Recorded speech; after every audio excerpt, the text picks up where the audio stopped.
Indo-British Advanced Pain Clinic, నొప్పిమాయం surgery దూరం. For appointments 9155515563. ఆయన యందు మనసుండడం అలవాటైపోయిన వాడెవరో ఆయనను ఈశ్వరుణ్ణి చేరకుండా ఆపగలిగినది లేదు. అందుకే దాని విషయంలో ఒక విచిత్రమైనటువంటి మాట చెప్తుంటారు. ఆఖరికి భగవంతుని యందు ఐక్యమైపోయే స్థితిలో కూడా భక్తి యొక్క దార్ఢ్యం ఎలా ఉంటుందంటేట, ఇంకా భగవత్ సేవ ఎందే ప్రీతి పొందుంటుందిట. అయ్యో చూడండి, దానికి నేను మీకు ఒక ఉదాహరణ చెప్పాలంటే, నాకు కూతురుంది, కొడుకున్నాడు. నా కూతుర్ని నేను ఎంతో ప్రేమగా పెంచి పెద్ద చేశాను, చదివించాను. దానికి పెళ్లి సంబంధం నేనే చూశాను. యోగ్యమైన వరుడు, మంచి కుటుంబం అని దానికి పెళ్లి చెయ్యాలని అబ్బో చాలా కష్టపడ్డాను. నేను కట్టుకున్న ఇల్లు ఒకటి అమ్మేశాను. పెద్దాపురం నాకున్నది ఆ ఇల్లు ఒక్కటే, అది అమ్మేశాను. ఇప్పుడు వేరే ఇల్లు కట్టుకున్నాను అనుకోండి కాకినాడలో. ఆ ఇల్లు అమ్మేశాను. ఆ డబ్బు పెట్టి ఎంతో బాగా పెళ్లి చెయ్యాలని ఎంతో తాపత్రయపడి దానికి నిజంగా అంత బాగా పెళ్లి చేసి కన్యాదానం చేసేసి ఇంటికొచ్చి బావురుమని ఇచ్చాను పూజామందిరంలో. అయ్యో నా కూతురు వెళ్ళిపోతోంది అత్తారింటికని. నేనే కదా కూతురికి పెళ్లి సంబంధం చూసింది, నేనే కదా అవన్నీ చేసింది, మరి కూతురు వెళ్ళిపోతోందని ఏడుపు ఏమిటి అంటే, ఎంత నేననుకుని ఇచ్చేస్తున్నా కూతురు నా ఇంట్లోంచి వెళ్ళిపోతోందని ఏడిచినట్టు భగవంతుని యొక్క భక్తిట మోక్షాన్ని కూడా ఒక స్థితిలో అమ్మో ఆయన ఎందుకు కలిసిపోవడమేనా, ఆయన్ని సేవించడానికి ఇంక అవకాశం ఉంటుందా అంటుంది. భక్తి యొక్క దార్ఢ్యం అలా ఉంటుంది. దానికి సుప్రభాతంలో ఒక విచిత్రమైన శ్లోకం ఉంటుంది, నేను ఇప్పుడు చదువుతుంటాను. అందులో ఆ శ్లోకంలో ఒక మాట అంటారు.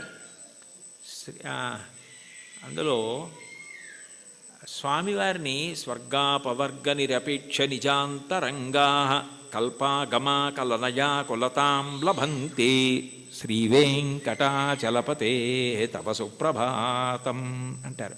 స్వర్గాపవర్గ నిరపేక్ష నిజాంతరంగా తద్గోపురాగ్రశిఖరాణి నిరీక్షమాణా.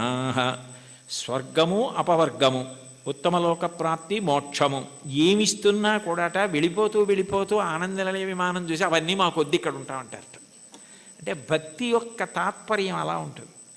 ఆ మనసు భజించి సేవించడానికి అలవాటు పడిపోయిన వాడు పతనం అయ్యేటట్టుగా చూడగలిగినది లోకంలో ఉంటుందా? వాడికి ఆకాశం అడ్డం కాదు, పాతాళం అడ్డం కాదు. పైకి వెళ్ళేవాడికి పాతాళం అడ్డం ఏమిటి? ఎవరికైనా పైకి ఎడుతుంటే ఆకాశం అడ్డం అవ్వాలి, ఇంకోటి అడ్డం అవ్వాలి. పాతాళం అడ్డం ఎలా అవుతుందంటే, కింద పడితే పాతాళం అడ్డం అవుతుంది. బాగా కింద పడిపోదాం అనుకున్నానండి, నాకు పాతాళ లోకం అడ్డొచ్చింది అనాలి. ఈశ్వరుణ్ణి చేరాలనుకున్నవాడు పైకి ఎడతాడు కానీ కిందకి ఎడతాడా? అంటే ఒకవేళ ఓ తప్పు చేసి కిందకి వెళ్ళిపోయినా ఈశ్వరుడు వాడిని ఏం బాధ పెట్టడు. వాడిని మళ్ళీ పైకెత్తే పూచి ఆయనే తీసుకుని పైకెత్తుతాడు. అందుకని పాతాళం అవడం అవదు, కింద పడ్డా కూడా వాడికి అంత కింద పడ్డా అంత పైకి ఎక్కుతాడు. దానికి ఉందా అంటే ఉంది. ఉదాహరణ బలిచక్రవర్తే ఉన్నాడు. అంత ఇంద్రుణ్ణి గెలుద్దామనుకున్నవాడు గెలవలేక గురువుగారిని శుక్రాచార్యుల వారిని పట్టుకుని విశ్వజిత్ యాగం చేసి అగ్నిహోత్రంలోంచి బంగారు రథం, గుర్రాలు, గొప్ప గొడుగు, అక్షయబాణ తూణీరాలు, ధనస్సు అన్నీ పొంది ఇంద్రుణ్ణి ఓడించి అంత గొప్పవాడైతే ఇంద్రుడు బృహస్పతి దగ్గరికి వెళ్ళాడు. ఆయన గురువుగారు శుక్రాచార్యుల వారిని ఆశ్రయించాడు. నేను మా గురువుగారు మీ దగ్గరికి వచ్చాను, నేను ఎలా ఓడించాలి బలిచక్రవర్తిని అడిగాడు. నేనా శుక్రుడా వదిలేయి, గురువుల అనుగ్రహం పొందిన వాణ్ణి పాడు చెయ్యగలిగిన వాడు ఉండడు. బలమునవానికి వృద్ధి వచ్చే గురువుగారి మాటల వల్ల వృద్ధిలోకి వచ్చాడు. వారి పాటింపకిక మీద వాడి చెడును. ఒకనాడు గురువుగారి మాట వినడవు, అప్పుడు పాడైపోతాడు. అప్పటి వరకు నువ్వు ఎదురు చూడంతే. గురువుగారి మాట వినకుండా ఎప్పుడు ఉంటాడో అప్పటి వరకు ఎదురు చూస్తూ ఉండన్నాడు. గురువుగారి మాట వినకుండా చేయగలిగిన వాడెవరు? ఆ తెలివితేటలు ఒక్క విష్ణువే. అందుకే ఆయన వామనమూర్తిగా వచ్చాడు. వచ్చి 3 అడుగులు చాలన్నాడు. 3 అడుగులు ఏమిట్రా బాబు, నేను మహారాజుని, నువ్వు ఏమైనా అడుగు, గొడుగు, ఆఖరికి నీకు నేను ఏవైనా పెద్ద పెద్దవి ఇస్తాను తప్ప ఇది ఎక్కడి ప్రారంధం, నువ్వేమో 3 అడుగుల నేల ఇమ్మంటా ఏమిటి, 3 అడుగుల నేల అడక్కు, ఇంకేమైనా అడుగని పాపం ఎన్ని అడిగాడు. వరచేలములో, మాడలో, ఫలములో, వన్యంబులో, గోవులో, హరులో, రత్నములో, రథములో, విభృష్ణాన్నమో, కన్యలో, కరులో, కాంచనమో, నికేతనములో, భూములో, ధరణీఖండమో కాక ఏమడిగేదో ధాత్రి సురేంద్రోత్తమ, ఏం కావాలో అడుగన్నాడు.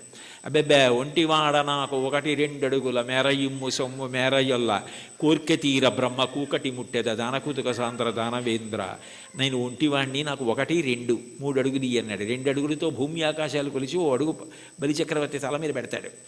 1-2 అన్నాడు, 3 అడుగులు అనలేదు. ఇమ్మన్నాడు. ఇస్తానన్నాడు. ఇస్తానంటే శుక్రాచార్యులు వారు పరిగెత్తుకొచ్చారు. ఒరే నాయన, వచ్చినవాడు విష్ణువురా, ఇవ్వకు పాడైపోతామన్నారు. విష్ణువు అయితే మాత్రం నాకు పట్టిన గొప్పతనం ఎవరికి పట్టింది? ఆదిన్ శ్రీసతి కొప్పుపై తనువుపై అంశోత్తరీయంబుపై పాదాబ్జంబులపై కపోలతటిపై పాలిండ్లపై నూత్న మర్యాదంచెందు కరంబు క్రిందగుట ఆపై నా కరంబుంట మేల్ కాదే రజ్యము గిజ్జమున్ సతతమే కాయంబు నా పాయమే. అందరికీ అన్ని ఇచ్చే లక్ష్మీపతి, లక్ష్మీదేవి ఒంటి మీద చెయ్యేస్తే ఆవిడ అబ్బాని పొంగిపోయేటటువంటి చెయ్యి కింద అవడమా, పైన నేను చెయ్యి పెట్టి ఇవ్వడమా? ఇది చాలు, పోతే పోని అన్నాడు. గురువుగారి మాట తిరస్కరించాడు. పోయింది రాజ్యం అంతా. 3వ అడుగు ఎక్కన పెట్టనన్నాడు. నా సునృతంబుగా నినుడువదు నా జిహ్వ బొంకజాల నాకు బొంకు లేదు, నీ 3వ పదము నిజము నా శిరమున నెలబు చేసి పెట్టు ఈశ్వరా అన్నాడు. నేను అబద్ధం అన్నాయా? 3వ అడుగు ఇక్కడ పెట్టేయి అన్నాడు. పాతాళానికి తొక్కేశాడు. అంటే పడిపోయాడా? ఏదైనా పోగొట్టుకున్నాడు, కానీ మాట తప్పకుండా భక్తితో అలాగే నిలబడ్డాడు. ఆ భక్తికి ఆయన ఏం చేశాడు? తాత్కాలికంగా నువ్వు అలా ఉంటావు, కానీ సావర్ణి మనువు వేళకు దేవేంద్రుండకు నితడు దేవతలకు దుర్భాసితమకు నాచోటికి రావింతును అందు మీద రక్షింతు దయన్. నేను సావర్ణి మనువు వేళకి ఇతన్ని నేను దేవేంద్రుణ్ణి చేస్తాను, అప్పుడు ఎవరు ఇతన్ని ఏం చేయరు. ఇతను పాతాళంలో ఉన్నా నా సుదర్శన చక్రం కాపాడుతుంది, రోగాలుండవు, ఇతన్ని ఎవ్వరూ ధిక్కరించడానికి వీల్లేదు. ఇతను దేవేంద్ర పదవి అయిపోయిన తర్వాత చూడ్డానికి కూడా వీలు కాని వైకుంఠానికి తన్ని పిలిపించి నా యందు ఐక్యం చేసుకుంటానని వరం ఇచ్చాడు. పాతాళానికి పోతే మాత్రం ఏమైనా అడ్డమైందా? మళ్ళీ ఎగిరి ఎంత దూరం వెళ్ళాడు, ఏ స్థాయికి వెళ్ళాడు? భగవంతుని యందు భక్తి నిలబడినది నిజమైతే నిన్ను అడ్డగలిగినది లేదు. అటువంటి వాడికి కైలాసమే కనపడినా, బ్రహ్మలోకమే కనపడినా, త్రోవలో వెళ్ళిపోతున్నప్పుడు ఒక వ్యక్తి దాహం తీర్చుకోవడానికి ఆగి ఒక్కసారి చలివేంద్రంలో నీళ్లు తాగి వెళ్ళిపోయినట్టు ఆగి చూసి వెళ్ళిపోయే లోకాలే తప్ప, అబ్బాయి ఇవి బాగున్నాయని వాడు ఆగిపోడు. అవే బ్రహ్మలోకం. కైలాసాదులు కూడా ఆయనకి త్రోవలోకి వచ్చినా, అమరావతి వచ్చినా, స్వర్గమే వచ్చినా ఆయన ఆగడం. ఎందుకంటే ఆయన దృష్టి అంతా ఎప్పుడూ భగవంతుని యందు రమిస్తూ ఉంటుంది, ఆయన ఎందే కలుస్తాడు. దానికి కావలసినది సద్గురు బోధ అంటారు. చెప్పకుండా చెప్పడం, అన్యాపదేశోపదేశము అని పైకి చెప్పకుండా చెప్పడం. నేర్చుకోవలసినది ఏమిటంటే ఎప్పుడూ భగవంతుణ్ణి స్మరించగలిగినటువంటి మనసుని నీలో నువ్వే పెంపొందించుకో. ఉద్ధరేణ ఆత్మనాత్మానం ఆత్మానవసాదయేత్ ఆత్మైవరాత్మనా బంధు ఆత్మైవ రిపురాత్మన. నిన్ను నువ్వు ఉద్ధరించుకోవాలి. నీకు ఆకలిస్తే నువ్వు అన్నం తినాలి, నీకు నిద్ర వస్తే నువ్వు నిద్రపోవాలి, నిన్ను నువ్వు ఉద్ధరించుకోవాలి. నీకు నువ్వే మిత్రుడు, నీకు నువ్వే శత్రువు.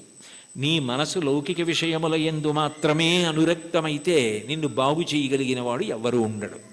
నీ మనసు భగవంతుని యందు రమించడం అలవాటైతే నిన్ను ఎవ్వరూ ఉద్ధరించక్కర్లేదు. అది నీ అంత నువ్వుగా ఆ భక్తికి ముహూర్తాలు ఉండవు. వచ్చే ఏకాదశి నుంచి భక్తిగా ఉంటానండి అంటే అదేమైనా శంకుస్థాపన, గృహప్రవేశమా? భక్తిగా ఉండడం అన్నది మనసులో భగవంతుని యొక్క చింతన చేత వస్తుంది. ఎంతటి మహోపకారి అన్న భావన అది కలిగితే ఆయన ఆరాధన యందు లౌల్యము కలుగుతుంది. ఎప్పుడెప్పుడు ఆరాధిస్తానా, ఎప్పుడు కాళ్ళు కడుగుతానా, ఎప్పుడు అర్ఘ్యం ఇస్తానా, ఎప్పుడు ఆచమనీయం ఇస్తానా అని మనసు కొట్టుకుపోతుంది.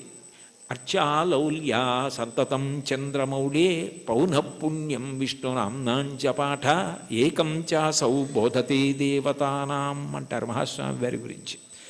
అటువంటి స్థితి కలుగుతుంది. కాబట్టి అటువంటి వాడికి ప్రతిబంధకమేది, ఆపగలిగినది ఇది, అది నేర్చుకో అని చెప్పడం అన్యాపదేశం ఉపదేశం. అంత గొప్ప కీర్తన.